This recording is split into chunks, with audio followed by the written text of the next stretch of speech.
Anniversary से 2 दिन पहले ही एक विवाहिता एक बच्चे की मां खुद को अंत कर लेती है। अंत क्यों कर लेती है जानकारी लेंगे हम। जो पिता को आप देख पा रहे हैं, ये पिता आज से ठीक 1 साल पहले अपनी बेटी की शादी करती है रोशन कुमार से, और वहां पे धूमधाम शादी करती है, जिसमें 22 लाख रुपया खर्च भी आता है। और खर्च आने के बाद 2 महीने तक सही से रहती है। उनके बाद ससुराल में जो इतने लोभी लोग होते हैं जो दहेज के लिए टॉर्चर करने लगते हैं, और यहाँ तक कि 10 लाख का डिमांड कर लेते हैं। और 10 लाख का डिमांड करने के बाद दिन रात उनसे मारपीट किया जाता है, गाली गलौज किया जाता है, जिससे तंग आकर के निधि कुमारी इसी पे है ना सुसाइड कर लेती है, खुद को अंत कर लेती है। आप जो बच्चे को देख पा रहे हैं जरा क्लोज करके दिखाइए।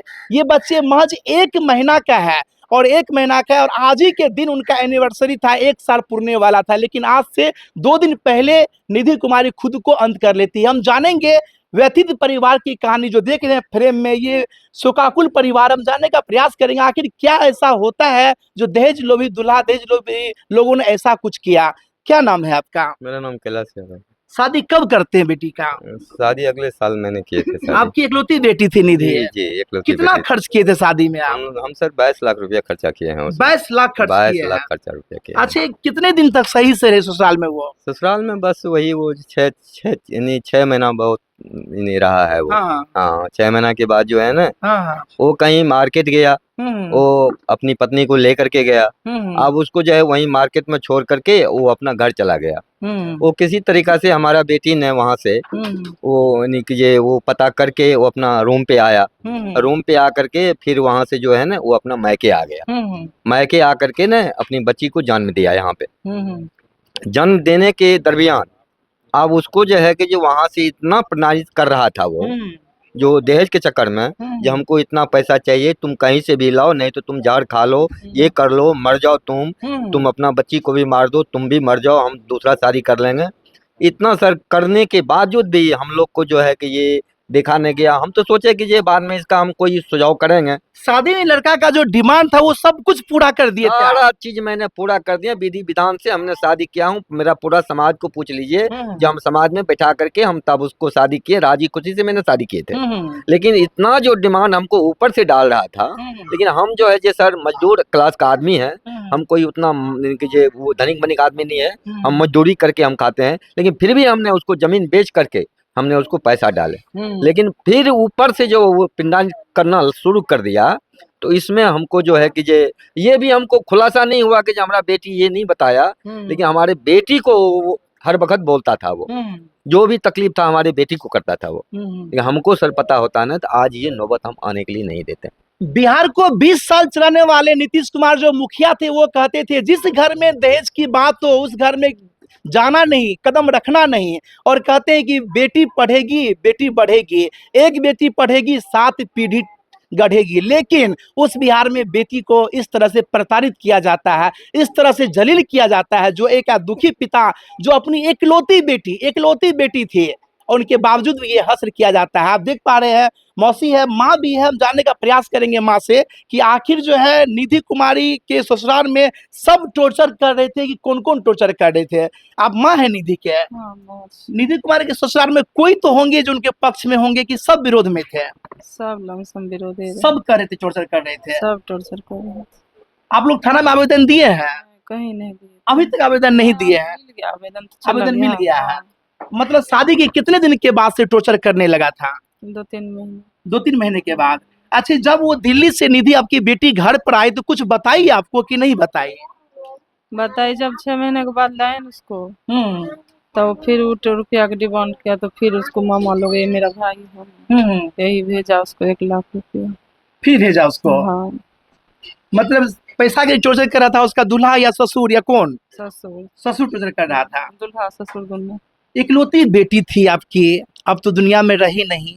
क्या कहेंगे सरकार से, प्रशासन से? सरकार के इंसाफ मांगे हम बेटी के। किस तरह का इंसाफ चाहिए जो आपके बेटी को मारा है?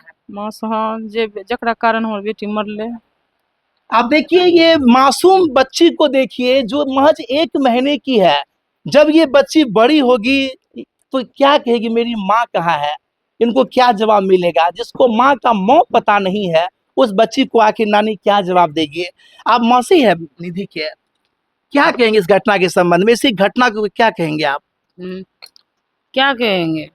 घटना तो ऐसे ही इधर देखते हैं बिहार में बारंबार दहेज के कारण बहुत लड़की मर गई है। ऐसा नहीं है कि जो एक निधि नहीं, हजारों निधि ऐसा मतलब गई है। तो ये दहेज का जो है ना, दहेज का कारण जब तक नहीं हटेगी तब तक लड़की मरते रहेगी। शादी में कभी सोचे थे सपनों में ऐसा होगा कभी निधि के साथ? कभी नहीं सोचे थे। कितने शादी धूमधाम से हुआ था? बहुत धूमधाम से शादी हुआ है, हम लोग किए थे। काहे कि हमारे सब भाई बहन में एक निधि थी लड़की, और हम सब भाई बहन मिल के बहुत धूमधाम से शादी किए। बहुत अरमान था, और हम लोग को बेटी दामाद का बहुत शौक था।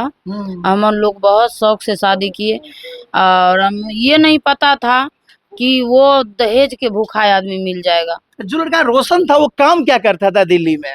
प्राइवेट जॉब करता है। प्राइवेट जॉब करता था, नशा का आदी भी था वो सब? वो हम लोग को क्या पता। मेरी बेटी 2 बार तो एबे गेबे की, साल भर शादी को हुआ। अब नशा का करता था कि नहीं करता था वो नहीं अच्छा, निधि यहाँ पर थी उसको फोन से टॉर्चर भी किया गया होगा? किया होगा नहीं, बहुत किया है। बहुत टॉर्चर किया है, बहुत मैसेज द्वारा, फोन द्वारा। जैसे निधि जब बंद कर लेती थी ना फोन, तो आस पास जैसे आंगन उंगन में जिसका जिसका नंबर था वो नंबर पर कॉल करके 2 निधि को गाली देने का शुरू कर देता था। गाली गलौज भी? गाली गलौज, बहुत गाली गलौज की तो बात इनकी, जी इतना गाली दिया है, इतना प्रताड़ित किया है ना। एक निधि थी जो उतना सहते सहते उसको नहीं सहा गया, तब ये जो है ऐसा की। बिल्कुल देख सकते हैं दोस्तों, क्योंकि किसी को अगर टॉर्चर किया जाएगा उनके पास चारा कुछ भी नहीं रहेगा, इसीलिए वो खुद को अपने आप को अंत कर ली है। कौन निधि आपकी है?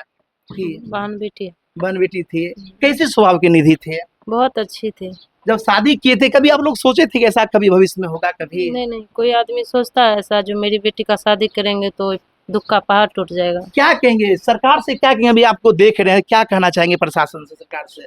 प्रशासन से और सरकार को यही कहना चाहते हैं जो मेरी बेटी को न्याय मिले, और बच्ची जो है इनके मेंटेनेंस जो भी है, पढ़ाई लिखाई हर कुछ जो पैदा हम बेटी को किए, उनको तो सुख नहीं मिला। अब वो लोग पे हमको भरोसा नहीं है। अच्छा, जो दोषी है उनको किस तरीके से आगे मांग करते हैं आप? कड़ी सजाए मिले उसको, और मेरी नतनी को इंसाफ मिले, मेरी बेटी को। अब देख सकते हैं दोस्तों, कहते हैं ना कि मतलब बेटी पे तो सरकार बड़े बड़े दावे करते हैं, बड़े बड़े वादे करते हैं, बेटी है तो कल है, बेटी बचाओ बेटी पढ़ाओ, लेकिन यहाँ पे सभी नारे, सभी स्लोगन धूमिल हो जाते हैं। जब ग्राउंड पे पहुंचते हैं तो हम लोग को मतलब जो है ना, न्यूज कवर करते हुए भी मतलब लगता है क्या हम कर रहे हैं, क्या बता रहे हैं, क्योंकि बेटी है तो कल है, अनेकों नारे होते हैं। आइए हम जानते हैं परिवार से, कौन थी निधि आपकी? मेरी चचेरी बहन थी। आपकी बहन थी। क्या कहेंगे सर? आप तो घटना देखे हैं, ये ऐसा घटना बहुत कम देखने को मिलता है, क्या कहेंगे? क्या कहेंगे, लोग तो सरकार कहता है बेटी बचाओ बेटी पढ़ाओ, दहेज प्रथा को खत्म करो। दहेज प्रथा खत्म कहाँ होता है? इतना पैसा देने के बावजूद भी, इतना दान दहेज देने के बावजूद भी, इतना जेवर जात, कपड़ा लता, गोदरेज वगैरह करीब 22 लाख रुपया खर्च किया। 22 लाख खर्च कर 22 लाख खर्च किया। और 22 लाख खर्च करने के बाद हमको क्या पता था कि वो दहेज लोभी है, ये पैसा से ही कूटनीति किया है। ये 4-5 महीना के बाद से ही प्रताड़ित करना शुरू कर दिया। प्रताड़ित करते करते तंग होके उसको कुछ पैसा भी यहाँ से ट्रांसफर किया गया ताकि मामला शांत हो जाए, सुलझ जाए। लेकिन सुलझने का नाम नहीं, एक बार पैसा दिया, फिर 1 महीना छोड़ दिया, फिर फोन, फिर मैसेज, फिर गाली, फिर गलौज। लड़के के परिवार से आप लोग वाकिफ पहले से नहीं थे? कैसा है? पहले से वाकिफ नहीं थे। तो बाद में तो हम लोग यही नहीं सोचे जब शादी कर ली है तो किसी तरह सलट उलट के अपना समय कटवा दे। लेकिन जब यहाँ आई 20 मार्च को और 9 अप्रैल को जब बच्ची पैदा हुई, निधि कुमारी को एक बेटी पैदा हुई, ये बेटी पैदा होना उसके लिए बड़ी काल हो गया। बेटी पैदा हुआ उस दिन से दहेज का इतना मांग बढ़ गया, इतना टॉर्चर करने लगा। तो निधि को बराबर फोन से कहती थी कि तुम दोनों माँ बेटी मर जाओ, हम लोग मरने का मैसेज सुनना चाहते हैं। जब तुम दोनों कब मर रही हो, कैसे मरने के लिए नहीं आता है, जहर नहीं मिलता है बाजार में, जहर खा लो मर जाओ, नहीं तो बिजली छू के मर जाओ। नहीं, हर ढंग से उसको प्रताड़ित करता था। अब तो आपकी बहन दुनिया में रही नहीं, किस तरह से आगे मांग करते हैं, क्या कहेंगे? मांग करेंगे जो ऐसे दरिंदे को फांसी मिले ताकि और बेटी बच पाए। बिल्कुल बिल्कुल। ऐसा उसको फांसी अगर नहीं मिलता है तो और बेटी नहीं बच पाएगी और निधि नहीं बच पाएगी। दोस्तों, ये मामला है बिहार के सहरसा जिला के सिमरी बख्तियारपुर प्रखंड के मोहनपुर पंचायत के हरियो गांव का, जो कवर करते हुए हम दिखाना चाहेंगे कि एक पीड़ित परिवार है, एक पिता है और इनको सिर्फ एकलौती बेटी थी। घटना बताते हुए मुझे यही कहना चाहेंगे प्रशासन से कि सहरसा के जो भी डीएम एसपी देख रहे हैं न्यूज़ को, वो जो दोषी हो उनको इतनी कड़ी सजा दे कि कोई भी दुस्साहस ऐसा करने के लिए 100 बार सोचे। बाद बाकी प्रिंस परिवार के बारे में आप क्या कहना चाहेंगे? अपना राय कमेंट करके बताएं, वीडियो को दबा के शेयर करें ताकि हर तक पहुंच जाए।